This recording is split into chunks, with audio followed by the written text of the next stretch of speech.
now to Campaign 2020. Election Day is less than 3 weeks away, but mail-in voting is already happening in huge numbers, and early voting starts on Monday. As we all know, this is happening in a pandemic and in an extremely divisive election. Sounds cliche, but it's hard to imagine the stakes being higher. So far in Miami-Dade, 484,330 ballots have been requested and 149,254 have been returned. In Broward, 567,369 ballots have been requested and 186,935 have been returned. Interest is clearly high. In Miami-Dade, the woman in charge of making sure this happens efficiently and accurately is Election Supervisor Christina White. She joins us live because of the unique circumstances. We do have a lot to ask you.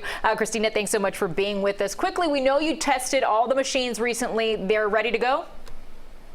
Yes, they are. We test our units multiple times before deploying them in an election. Yesterday was the public test where we invited the public and the media and our candidates and campaigns to come and participate in the process, and we're ready for early voting that's going to start on Monday morning. All right, let's talk about the pandemic. What steps are you taking at the polling places? And I understand there will be a mask rule. How will you enforce that? And what happens if someone refuses to wear a mask? Yes, absolutely. In Miami-Dade, you must have a mask on in order to come into any voting location, whether it be early voting or election day.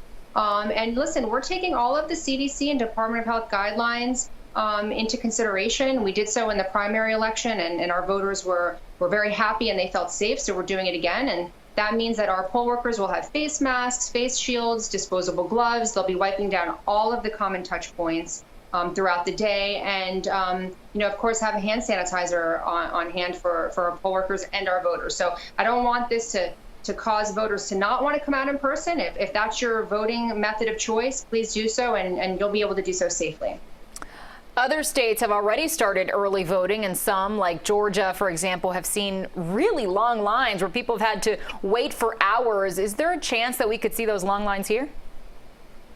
I mean, listen, it's a presidential election, and, we are bracing for a record turnout, so there will be lines. My objective is to make sure that the lines are moving.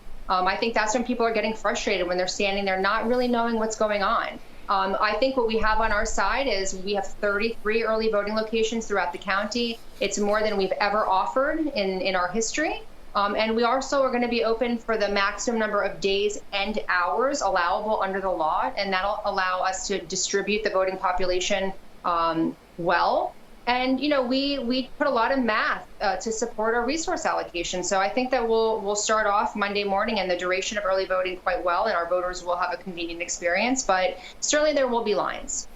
Now, with such a big turnout expected and so many people doing early voting, what can you tell us about results? When do you think you can have results for Miami-Dade residents to see? So that question is largely dependent upon how many vote-by-mail ballots we receive on Election Day. Florida law allows us to get a head start. We started opening and tabulating today, and we'll continue to do that each day into the election.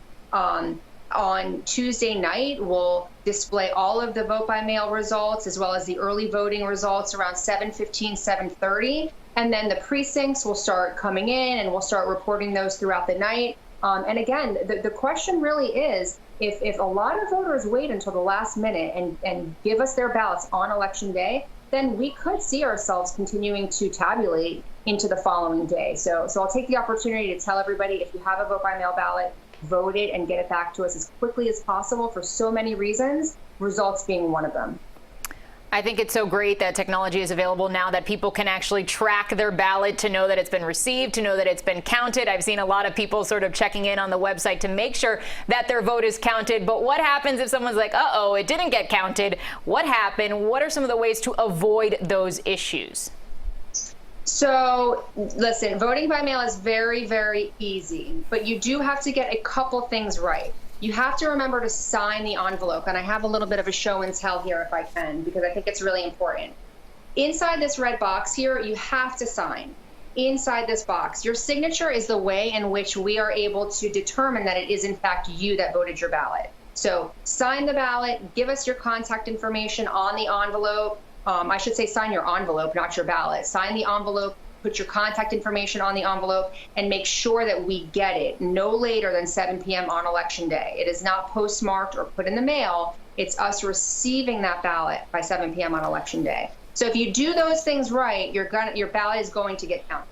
Christina, President Trump is currently recruiting so-called poll watchers. What is the plan to keep voters safe from intimidation? So poll watchers is something that is very common in the state of Florida. We have them at our early voting and Election Day locations in every election. We do know who they are in advance. We are able to make sure that they are registered voters in Miami-Dade. We give them badges. And so all of these things are vetted in advance. And they're part of the process. They're able to be inside and observe. But the one thing that they cannot do is they cannot communicate or talk to or in any way impede the voting process. And we'll make sure that that is definitely the case with all of our poll watchers. And quickly, before you go, how will all that be enforced? What sort of police presence can we expect? So we have a very good relationship with the Miami-Dade Police Department, very collaborative, and they will be on site the minute that we need them. Christina Good to White. know. Thank you. Thank you very much.